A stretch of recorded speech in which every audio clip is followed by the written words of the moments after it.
আসসালামু আলাইকুম, কেমন আছেন আপনারা সবাই? তো প্রতিদিনের মতন আজকে আর বলবো না। আশা করছি সবাই ভালো আছেন, সুস্থ আছেন। শুধু এইটুকুই বলবো যে সবাই বেঁচে আছেন। তো আজকে ব্লগটা আমি কিভাবে শুরু করব, আমি নিজেও আসলে ভাষা খুঁজে পাচ্ছিলাম না। মন, শরীর সব কিছু এত বেশি খারাপ, মানে যা বলার বাহিরে। আমার কাছে মনে হয় আমাদের দেশে প্রত্যেকটা মানুষ এখন আর ভালো নেই, কোনো রকমে আর কি বেঁচে আছে, এই আর কি। আজ অনেক দিন পর আপনাদের সঙ্গে আমি একটা ব্লগ শেয়ার করছি। তো বলতে গেলে মনের দুঃখের কথাগুলোই বলবো। একা একা না আর ভালো লাগছিল না। আজ অনেক দিন যাবত অনেক বেশি অসুস্থ, বিছানায় একদমই পড়ে আছি। এখনও মানে সম্পূর্ণ সুস্থ হয়নি, তারপর মনটা ভালো লাগছে না। ইচ্ছে হচ্ছে যে কারোর সঙ্গে একটু বকবক করি আর কি। তো বাচ্চারাও অনেক বেশি অসুস্থ ছিল। আমার আরিয়াটা হঠাৎ করেই এত বেশি জ্বর, 104 ডিগ্রি জ্বর, কিছুতেই কম ছিল না। লাস্টের দিকে মানে এক্সামগুলো দিতেই পারিনি, 4-5টার মতন এক্সাম দিতে পারিনি। সেই সঙ্গে আমিও অনেক বেশি অসুস্থ ছিলাম। তো এখন আছি একটু মোটামুটি ভালো, আলহামদুলিল্লাহ। তারপর সম্পূর্ণভাবে এখনও সুস্থ হয়নি।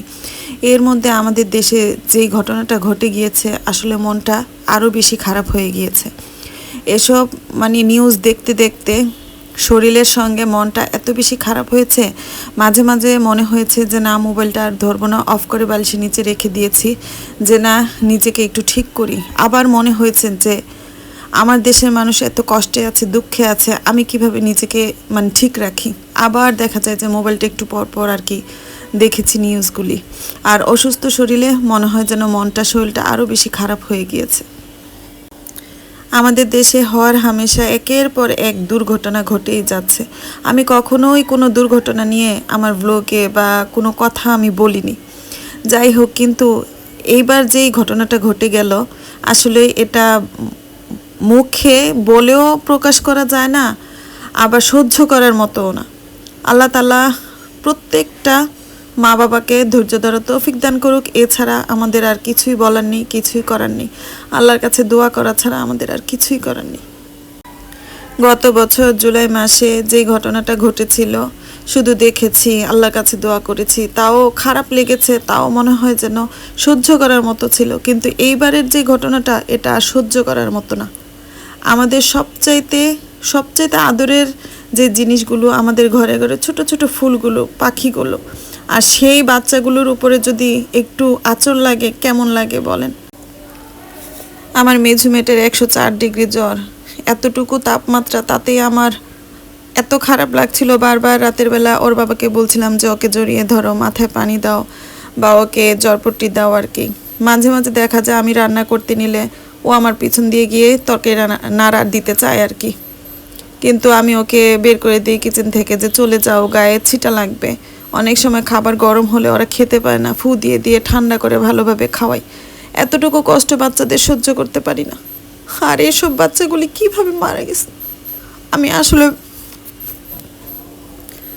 যখনই বেডে যাই, যখনই আমি মানে নিউজগুলো দেখি, অ্যাভয়েড করার চেষ্টা করি, কি করব, তারপরও পারি না। আপনাদের ভাইয়া বারবার বলে তুমি এইসব নিউজগুলো দেখো না, দেখো না। তখন আমি শুধু একটা কথাই বলি, যে তারা সহ্য করছে তাদের সন্তান হারিয়ে, আর আমরা দেখে এতটুকু কষ্ট সহ্য করতে পারবো না, তাহলে আমরা কেমন মানুষ হলাম, কেমন মুসলমানের ভাই হলাম? তো আমি যতটুকু পারছি নামাজ পড়ছি, আল্লাহর কাছে বাচ্চাগুলির জন্য দোয়া চাচ্ছি। ওরা তো জান্নাতি, ওরা তো শহীদি মৃত্যু বরণ করেছে, কিন্তু আল্লাহ তাআলা যাতে প্রত্যেকটা গার্ডিয়ানকে এই সুখ সবার ধৈর্য দেয়। এছাড়া আমাদের আর কিছুই করার নেই। আল্লাহ।